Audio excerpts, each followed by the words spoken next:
তো বন্ধুরা, welcome back to my channel. ঘরোয়া পদ্ধতিতে চাউমিন খেয়ে বোর হয়ে গেছেন? তাহলে চলুন বাড়িতেই রেস্টুরেন্ট স্টাইল চাউমিন বানিয়ে নিন।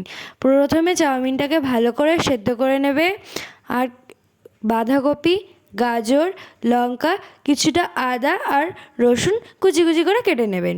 বাঁধাকপি আর গাজরকে সেদ্ধ করতে ভুলবেন না কিন্তু। এবার একটা ডিম ফাটিয়ে ওর মধ্যে কিছুটা গোলমরিচের গুঁড়ো আর লবণ দিয়ে ভুজিয়া করে নেবেন। আমি পেঁয়াজ আর পেঁয়াজকলিও নিয়েছিলাম সাথে। এবার কড়াইতে পরিমাণ মতো তেল নিয়ে তার মধ্যে আদা আর রসুন কুচিটা দিয়ে একটু ব্রাউন করে ভেজে নেব। ভাজা হয়ে গেলে ওর মধ্যে লঙ্কা কুচি দিয়ে দেব। শুধু লঙ্কা কুচি দিলে হবে? এবার পেঁয়াজ আর পেঁয়াজকলিটাও দিয়ে ভালো করে নেড়ে চেড়ে নেবো, একদম ঘুটানাটা। এবার গাজর আর বাঁধাকপিটা দিয়ে কিছুক্ষণ এটা ভাজতে দেবো।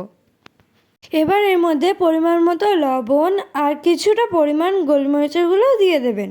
এবার আর কি, সেদ্ধ করে রাখা চাউমিনগুলো দিয়ে তার উপরে দু ঢাকনা সয়া সস, লবণ আর ভিনিগার দিয়ে ভালো করে আবার ঘুটানাটা করে নেবেন।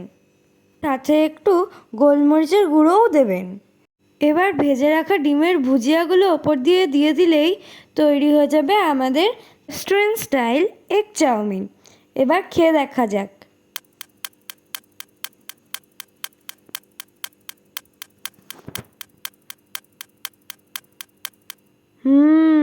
খুব টেস্টি হয়েছিল খেতে, দারুণ। আপনাদের যদি ভিডিওটা পছন্দ হয়ে থাকে তাহলে একটা লাইক, শেয়ার, সাবস্ক্রাইব করবেন। টাটা।